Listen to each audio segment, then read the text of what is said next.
Cute creatures partake in a covert government spy agency in G-Force, one of two movies I'm reviewing this week. Vaughn on Movies, brought to you by Your Ad Could Be Here. Keep that in mind.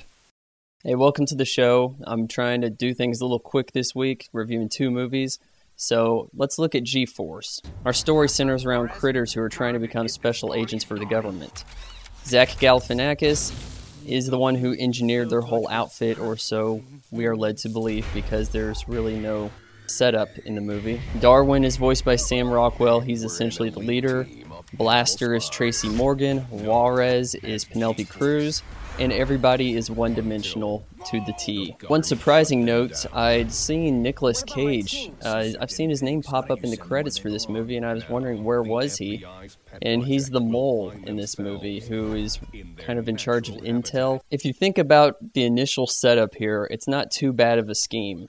If you have people breaking into these high-security areas, that's going to be noticeable. You have some guinea pigs, a fly, crickets do it. Maybe you could get away with that. Unfortunately, not a whole lot is explained in how all this works. We don't even really have a training montage of how they got to point A. I've seen two different stories for this movie in marketing materials. In one story, they are typical guinea pigs who are taken from their pet store and trained by the CIA.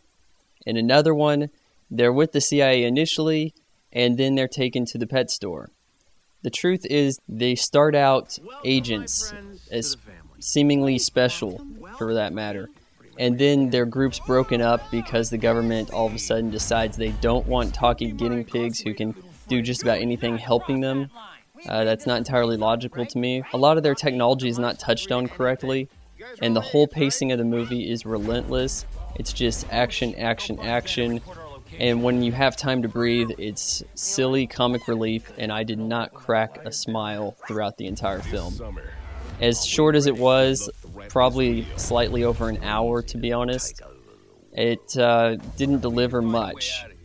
If I can say something good about it, the special effects were very promising. These are probably not the most realistic talking guinea pigs in the world, but with all the visuals, everything going around them, everything looks pretty seamless, so it has you wondering how much of it actually is CGI. I did see this in 3D, and the incorporation of the effects is very good. Probably the best looking live-action 3D film I've seen.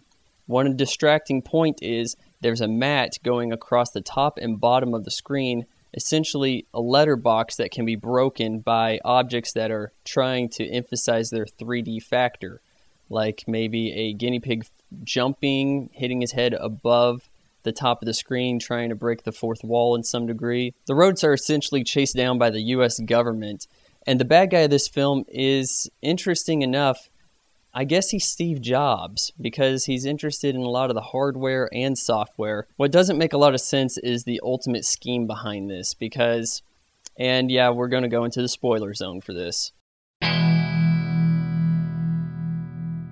The enemy of G-Force is the mole. One of the creatures that is in G-Force is actually the enemy of the movie. Somehow, he's been able to design these transformer coffee makers. I don't even know how that even started. But if the weirdest thing about this is, the government wants to go and shut down G-Force when all they have to show them is good merits. Now they've shown them that one of the few creatures they trained almost destroyed the Earth. And after knowing this, the government wants to accept G-Force and keep them aboard, even though they just showed that they have a high rate of subordination. G-Force was not funny. It was created on one gag, and that was Mission Impossible with guinea pigs. It hardly even constitutes really as a film with such a short running time. There's not a whole lot for it to get wrong when it's just barely over an hour, and the pacing is all payoff, payoff, payoff with no proper setup.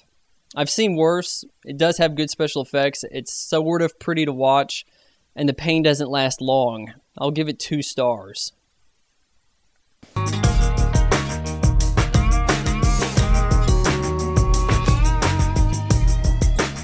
Our story centers around a critic. Our story centers